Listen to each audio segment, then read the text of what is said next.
ఇవ్వవద్దని బతిమిలాడాడు. మరో చాక్లెట్ ఇస్తానని కూడా చెప్పాడు.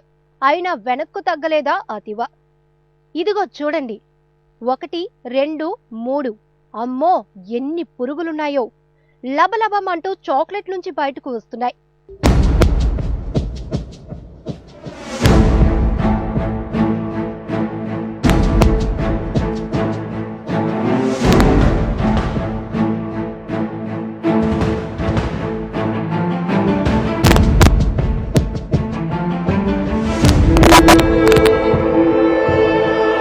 ఇది చూస్తే ఎవరైనా క్యాడ్బరీ చాక్లెట్ తింటారా? పిల్లలు జాగ్రత్త!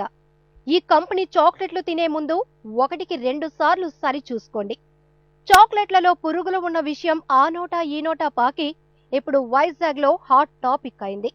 మంచి కంపెనీ అని జబ్బలు చరుచుకునే కంపెనీనే ఇలా నాసిరకమైన నాణ్యత లేని చాక్లెట్లు అమ్ముతారా అంటూ ఆగ్రహం వ్యక్తం చేస్తున్నారు మహిళా మణులు. ఈ చాక్లెట్ నే కాదు, ఆ షాపులో ఉన్న చాలా క్యాడ్బరీ చాక్లెట్లలోనూ ఇదే విధంగా పురుగులు ఉంటాయనే అనుమానం వస్తుంది చాక్లెట్ ప్రియులకు. ఇప్పటికైనా అధికారులు ఈ విషయంపై దృష్టి పెట్టి నాణ్యత లోపించిన తినుబండారాలను అమ్మిన కంపెనీలపై చర్యలు తీసుకోవాల్సిన అవసరం ఎంతైనా ఉంది.